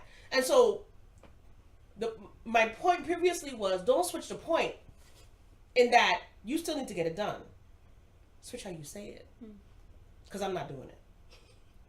You know what I'm saying? So being able to, because the point is, that's your responsibility, and you must complete that. And get it done, as opposed to, nah, it's okay. No, it's not okay. Suan said, nah, you're giving up life. What? Who what? Suan says, nah, you're giving up life. I mean, yeah, but that was my point in that I don't think that the controlling of the tongue is not about changing the message. It's about changing the delivery, the outcome. It could I also be feel like- about changing the message. Yeah, I feel as like well. sometimes Alright. you have to change the message. Sometimes. But the point cannot change. So the delivery. And the message. In this case, no, it's okay. I'll do it. That I'm not message. saying- No, I'm not saying I didn't it's a say I'll message do at- it. She said I just saw the message, and my response was, "It's okay. I figured you were busy." There's different. I'm just saying it's. She I'm just hasn't saying done it's- it yet. It can be both. So And not in every situation. okay, it can be both. And not But- in every situation. But in that response, we haven't addressed who's doing it. That's the whole point of the conversation. We haven't addressed it. So let me know when you get it done. The message is still, you're going to get it done, and you're going to let me know now. You know? You know? But, I mean, for me, the controlling of the tongue is limited to not being petty or nasty. It's limited to that because then that burns. Sharika ain't buying nothing you selling. It burns. But the point of the communication must remain the same for me. Like the in some point. instances, yes. Yeah, Okay. there are other instances where you probably shouldn't even. Mm-hmm. Well, yeah. But I mean, in that particular example, You gotta like transform the message completely, or refuse to. Because sometimes, where the only message you want to give is your mother and your father and your culture. Right. If you're driving crazy, That it sometimes no, that is the I message can't you want to sit deliver. there. It have no nice Okay. way to say your mother and your father and your culture. so that is not a message you want to deliver. You understand? So the assumption with that statement is that the message should be delivered. But your mother should not be delivered at any time. Sharika. It should not be delivered at any time. I'm gonna tell you about your mother. But your granny definitely. But you, it's a free game. So what I might say, yo, what I should is you figure. Yeah. See, message still delivered. Yeah. Now it's about you. Still about me and you. Still fighting. Just playing No, man. nicer. I have learned. Life has taught me. I need to shut. I used to go at it with my mother, and then one day something was like, just don't respond. See, here's the issue, right? Don't respond. When I don't respond, violence occurred. Right? And In your own house. yeah, this is. Please learn to drywall for yourself. I have. Because I just because here's the thing, like Landy said, I can't not deliver the message The message. because I'm gonna implode. Like the message has to come through. Like if we're in conflict, I must tell you, we're gonna do that, and I feel better because I can sleep now. Like all jokes aside, like if it's in me, it's violent. Like I really now want to punch you in the throat. Like before I wanted to tell you myself, but now I gotta punch you in the throat. Yeah. And so I feel Yeah. that's resolution for me. Absolutely. And then been we there. can move to reconciliation, but you're gonna hear this. But then I don't Yes. like the process of having I to would be reconcile hurt. when I could have just not said anything. Reconciliation doesn't necessarily mean apology. It does. For me, it does. Cause See, I It can feel like include it from time to time. but for me, I feel like when I go off at the mouth, I'm going to 1,000, and I'm gonna hurt your feelings and your mother's feelings And your every father's generation to and come. every generation, and you're gonna be like, that little girl up there that be on the praise team, I don't like her, and anytime she up there singing on the praise team, I don't want to hear nothing. So I feel like when I do that, there needs to be an apology following, because it's not okay. See, I remember you tagged Landy and me, Landy and I, to something on You Facebook. tagged me, No, it was Landy. but it would be Said, you tagged you me. tagged me, Landy and me to Mercy. something. Girl, I ain't judging you, girl. Right. My mother, he's Oh. listening and she probably is. Hello, I'm a teacher better. Anyway, it said, I'm sorry that I did that, but you led me to do this, right? And so I'm one person who's provoked. I am provoked to anger. Like, I just don't get up and want to be angry with you. Like, that's not it. You poked the bear, and now you vexed that I bit your whole hand off. Like, the whole thing. I could have bitten your head off, but I was like, I'll just take your hand so you can still live. That being said, I think a lot of people will take advantage of you not delivering the message. Right. And I don't think it's unchristlike to not deliver the message. I think the problem lies in the lack of relationship when delivering the message. So if I blow off at, let's say, Jared knows in my core, I don't wake up wanting to cuss you. Like, so something you did really got to me, and that's that. Not to say that I won't come back and say, yo, Dred, it really upset me. Are you sorry for what you said? Absolutely not. It was what it was for right now. But we're in a relationship to say, all right, bet that going over, or vice versa. I think a lot of people, however, will want you to take full account for their foolishness. Mm-hmm. And you're not helping them move forward by not saying it. Like my mom says, he who does not hear must feel. Like at some point, you're going to have to feel. So like even the chick you were talking about, she's a hothead. Duppy know who for fright. Let's go. And that's not necessarily the best thing, but a lot of times a bully is never put in front of another bully to realize, yo, I don't like this. And after we fight it out, it's like, you didn't like that, did you? So stop doing it. Like, don't do that anymore. And so I think I lack discernment to know when it's a teachable moment versus self-satisfaction.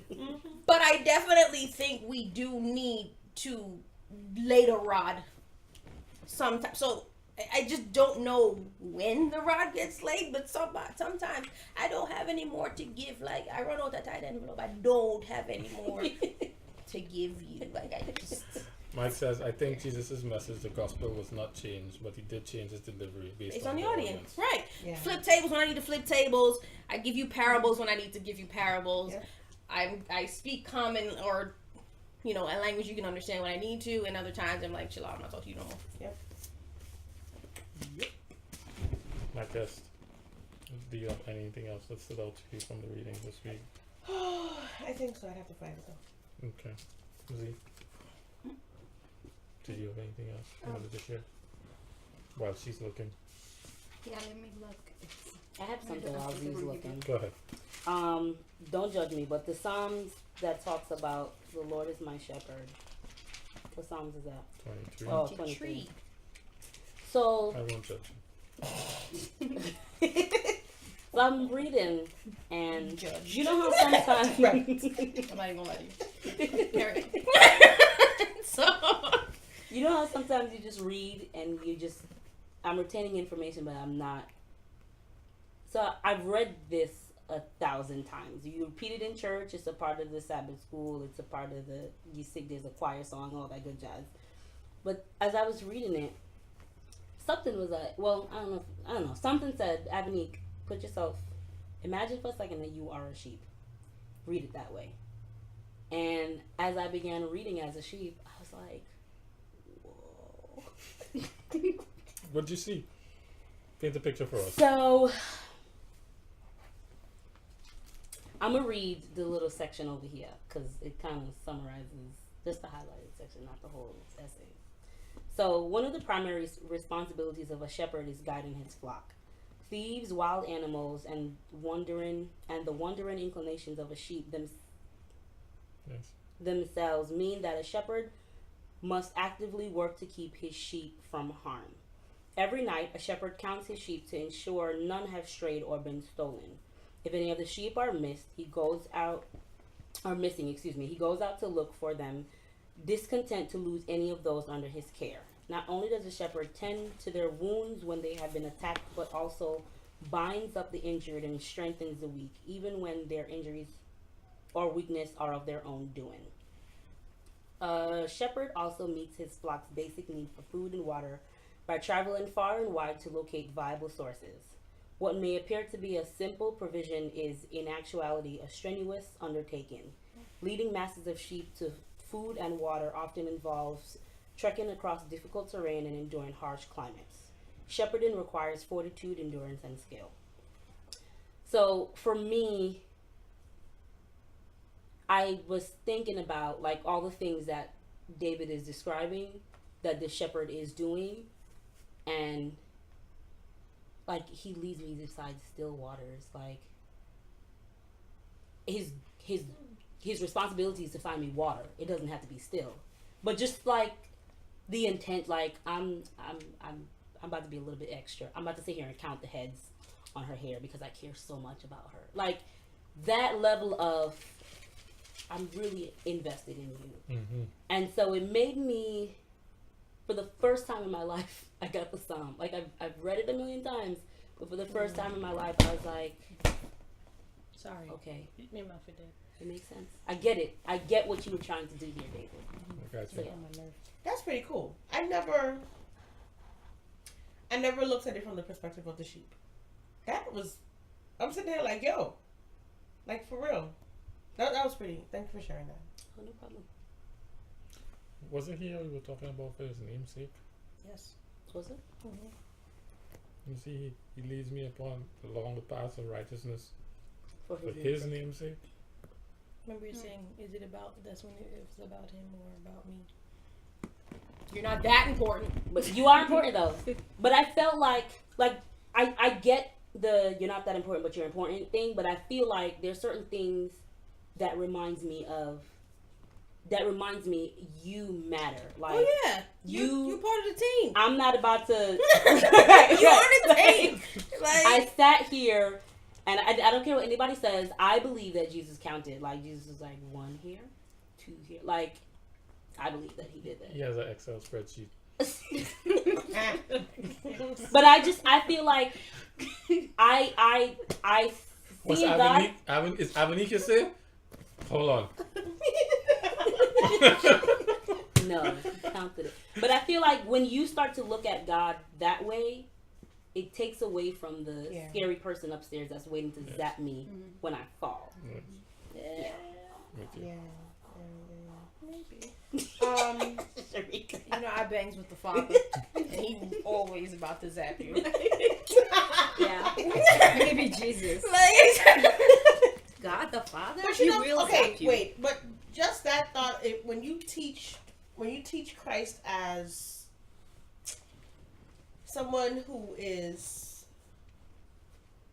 literally that concerned about you. When you teach kids that, Mm-hmm. you know, because in their vantage point, they have mommy, daddy, aunts, uncles, grandma, grandpa, you know, all that stuff.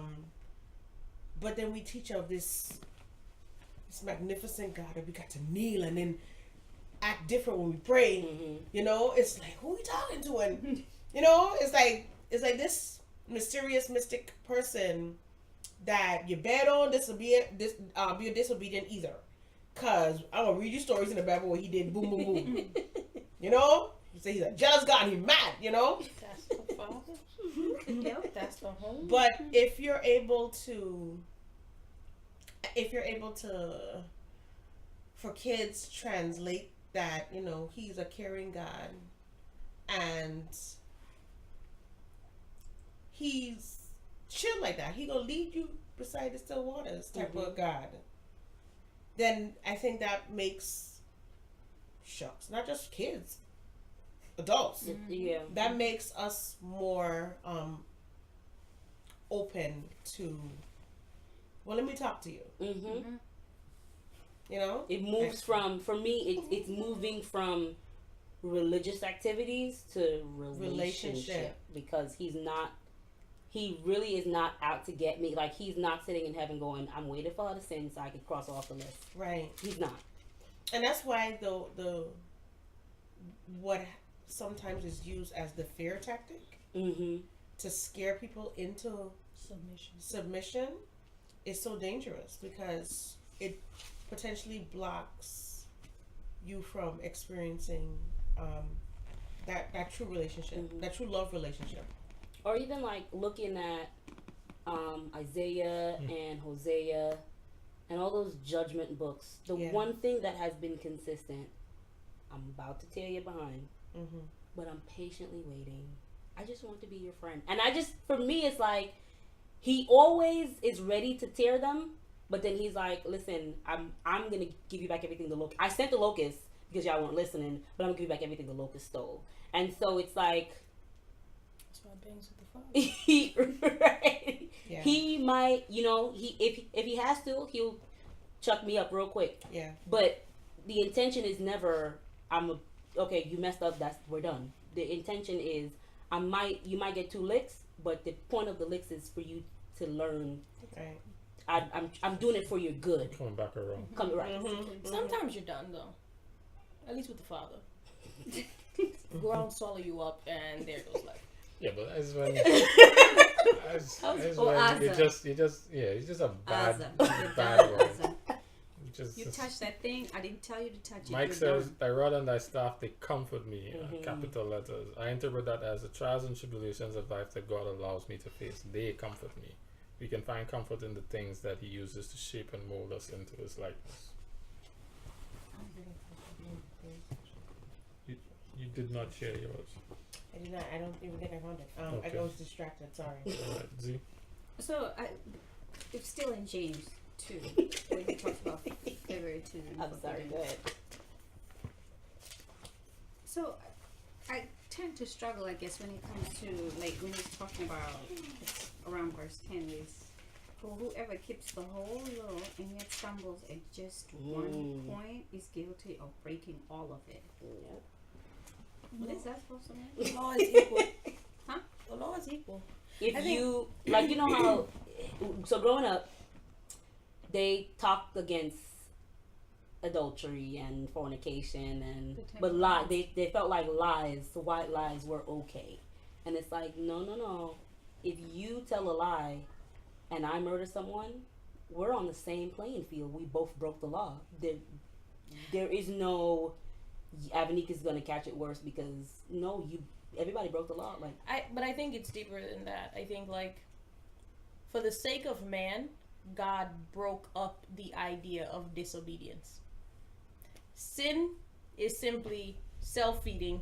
It is what it is. So, in order for me to explain to you the type of self-righteousness I'm talking about here, let me give you 10 examples and then 358 more and throw a couple more in there for good measure.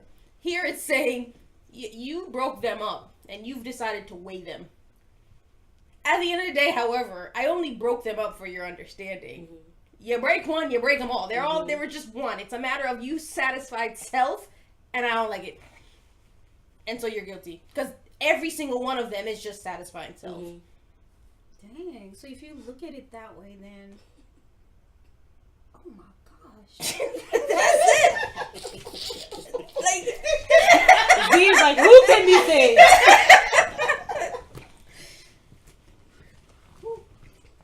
Man. Tell me more. No, I mean... Wow.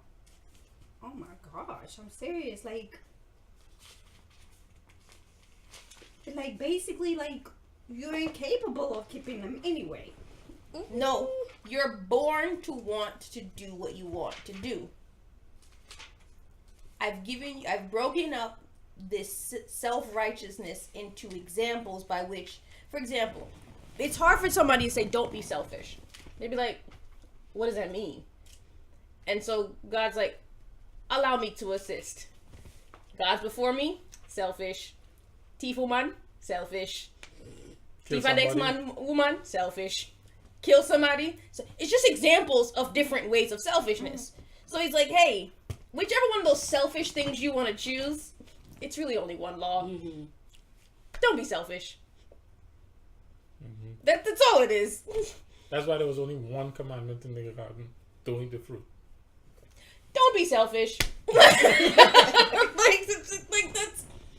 Yeah. And that's when Satan was like, well, is it really selfishness though? Maybe it's God being selfish. He don't want you to experience what he's experiencing. Oh, because the way I was reading it, I guess I must have been... I was so confused. Wait, does it mean that out of the 10 commandments, if you...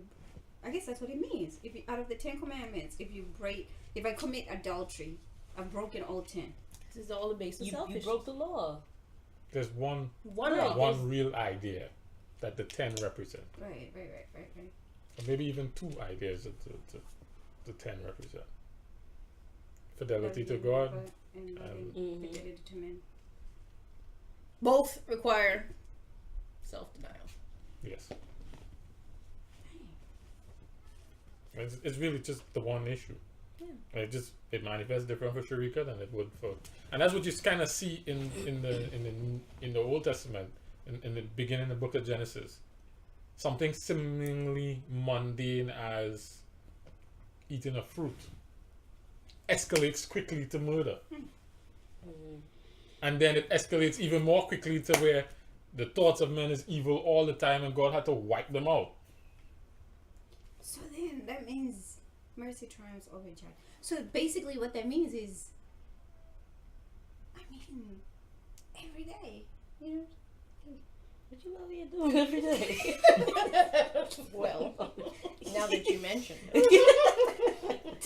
just saying. But yeah, in it of itself, you by yourself cannot deny self. Right. That's what I'm saying. But that's the point. When you're like you said, the sheep. I can't rely on me to find no water, because I gone. I'm roam off. I'm gone. I got flowers. I got all kind of stuff going on. So yeah, in yourself, you're gonna look out for self. I'm not concerned with Avanique or whatever. Y'all sheep will be here. I'm about to just go roam over here. You can't.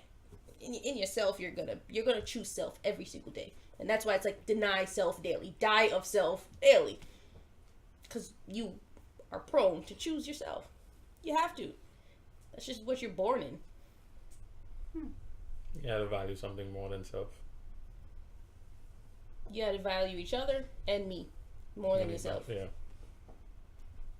But that looks like everybody's gonna walk all over you. That's what that looks like to me. Remember I told you that discernment thing? I don't know where it belongs. But this is what they're asking you to do. I mean, get slapped on the left side, you're supposed to let the right. But look chill at how out. it ends, though. James 2, mercy triumphs over judgment. Like, you deserve death on a cross. But you got mercy instead. So give that mercy to him. No, so I'm not even talking about it in that sense. I'm just talking about in the sense of I told a little white lie. I thought it was a little white lie, but I'm guilty of trespass. Like, what's the verse? it'll come to me later. But there's a verse in the Bible that talks about sin is this transgression of the law. Like you broke the whole law. Like that, it's not a little white lie. There's no scale of great sin, little sin, but mercy triumphs over judgment. So you really deserve death, hell, and the grave. But instead, I'm gonna cover you.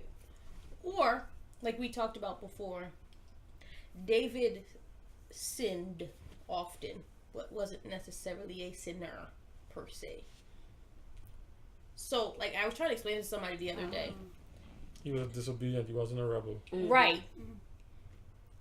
He fell, but that wasn't, his heart wasn't rebellious. It was, I keep tripping over this, man. Like, and she looked good, and this is that, and you know, and so I think that's where it's the mercy. That's why it's like, yo, you can't watch our next meta race. Because it's an individual race. I may see you smoke cigs every day. I might see you do everything. But you and God having a conversation that I ain't got no business worrying myself with. And you was in front of me in the line while I'm here praising, worshiping, and in my own little corner. You know? That's why it's so difficult, or rather, no. That's why it's not advised to compare. You know, what is it? Comparison is the thief of joy, or whatever. You know, it's. I think one of our readings talked about that this week, about looking at people and treating them better based on what they look like. Yeah, the same. That prejudice thing. Same chapter favorite. Yeah, it's the same thing where we go based on our own understanding of what we see, not really knowing the whole picture. Final thought. That was it. I'm sorry, is that acceptable? Yes. It's been a while. Thank you. Thank you for reminding me. Did you find what you're looking for? Is what I meant to ask. I actually did not. Okay. I did not. So this is what we're gonna do our takeaways, only because it's now 10 o'clock. So yeah, watching online. This is the section where we talked about a lot. We touched Hosea, we touched James, we touched Hebrews, we touched the Psalms. Of all the things that were said, what's one thing that stood out to you that you're going home with, or you found was impactful, or just what you needed, or something you needed to digest further? Please articulate it in the chat, because there's something that happens when you articulate it in the chat, not just for you but for others. So we would like to be able to share in the experience. So please do that. And while you're typing, we're gonna share. Avenue? So for me, it's gonna have to be James 1:2. Consider it pure joy, my brothers and sisters, whenever you face trials of many kinds. And takeaway is pure joy, regardless of what. Stop having a tantrum. Just pure joy the whole way through. Dead, bit and brittle. I have to go struggle with that for like the next week. Because I feel like sometimes brittle, sometimes not. But I'm still in. But sometimes brittle, sometimes. You know what I mean? Sometimes brittle. Sometimes brittle get. I'm gonna go next, only because you said that. And it was something in there that was a takeaway. Sometimes and this is my takeaway. Sometimes the bit and a brittle is necessary for taming the wild animal. But it's not. The intent is not to keep the bit and brittle. It's to lose it eventually, and be able to walk with your leash in your mouth.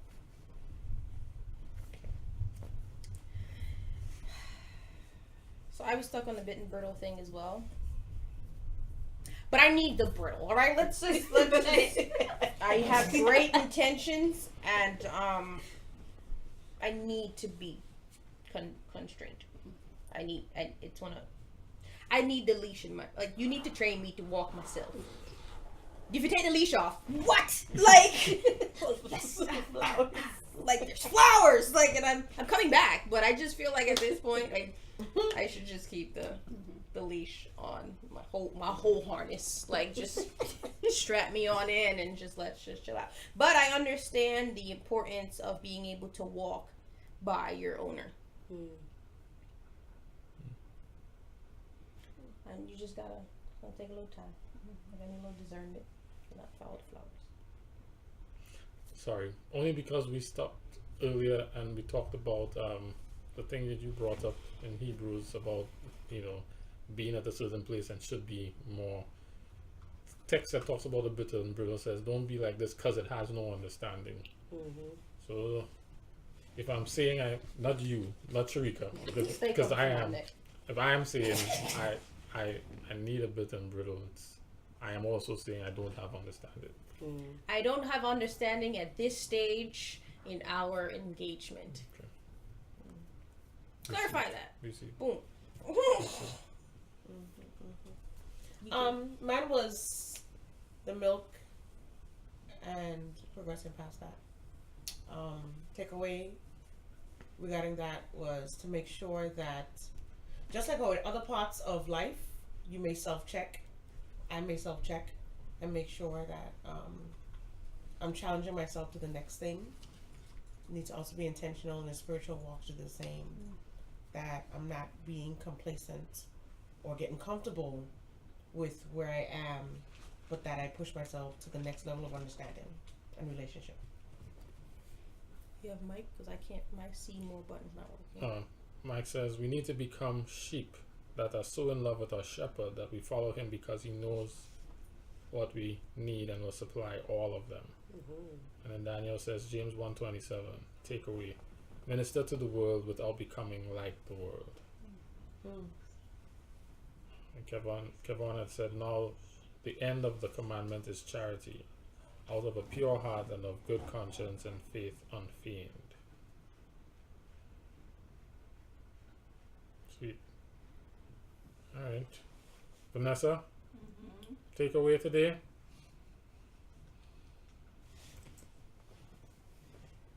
So it's funny because Preaching we're voice, talking my dear. about people on the internet don't know that my last born is a little rude. Don't disrespect the young man. But We have pictures to prove it. Side eyes. as we Like were his talking, Personality. as we were talking, I just remembered how I used to be. I was like him, and I think life and hardship and stuff had me mellowed out, kinda. And certain things are resurfacing, and I don't think it's a good thing. Cause like Avenix, then I have to apologize. So See, I'm not alone. That example is a I apology. said, What I said. had you not said what you said, so wouldn't be here. I don't know. I just it was the thinning the mouth section. It's just a reminder of there was value in me being long suffering. I am not quite long suffering these days, and it's a little dangerous for the people, you know. The people around you. Particularly now that you have all these functions and things. I, That's what an introvert does. what did you say? An introvert will not harm self. It's dangerous for The the people. That need for watch. Tough. It was just that section. I've been struggling. Got you. Alright, well, let's unpack that, Dan, Ben, yeah? Hmm? What is that? Okay. Which one? Al? Okay. Well, let's pray and close out. I'll pray. Our Father in heaven, we thank you for your word, and we thank you for this opportunity the Sabbath evening to be able to dialogue, and for your spirit to come in and bring light to us and actually tie all the things that we were talking about together, so that we come to a better understanding of who you are and are able to contextualize it to each of us individually and collectively. May this not just be idle conversation, but may the seeds of our conversation take root and produce change and fruit and maturity in each of us and those who are listening. May we be more committed to being in relationship with you, and out of that relationship being faithful, not just in studying the word, but in allowing our faith to manifest through the decisions that we make and the choices that we make. For those of us who are still being tamed, we thank you for your love and care enough to give us bits and brittles, and we embrace them for the time being. Help us to get to the place of maturity where we no longer need them. Be with everyone who's online and who contributed to our conversation, even if it was silently just by listening in. May they too be touched and impacted in such a way that they are inspired to spend more time with you in your word and in community with others. Is our prayer in Jesus' name. Amen. Amen. Until the next time, which is every first and third Friday, so the third Friday in September, we'll be back, and it should have more people who look like me on the couch, because this is ladies' first Fridays. I infiltrate. We'll see you next time. If you don't already have a copy of the app or the reading plan, you can download it from your app store, Water for the Thirsty. It's a free download. There's multiple language translations if you don't just read English. I think there's Haitian Creole and Japanese and Chinese and various English versions and French and Spanish. So, if you know somebody, you can invite them to read the Bible along with you. Language should not be a barrier. It's just all you have to do is click on today, and the readings for the day will show up, and keep it simple. Removes the barrier of deciding what you're going to read for today, and then we all get to experience it together in community. So check it out, share it with a friend, and then drink deeply. Drink up and drink deeply. Have a good night. No, Mike, we don't have a part 1 yet. I don't think. There is a part of Bible door. Yeah, but it's not up on the night. I don't think it's in the... I'm going to look for it, Mike. I'm going to get Jonathan to help me find a part 2 version. Not okay. Yeah. Drink up. Drink. You're like water when I'm thirsty. Drink. Like water when I'm thirsty. Drink. You're like water when I'm thirsty. Drink. This is Water for the Thirsty. Water for the thirsty. Water for the thirsty. Water for the thirsty. Drink up. Drink up. Hashtag Instagram, Facebook. We all there. Follow us. Tweet us. I have a mic on right now.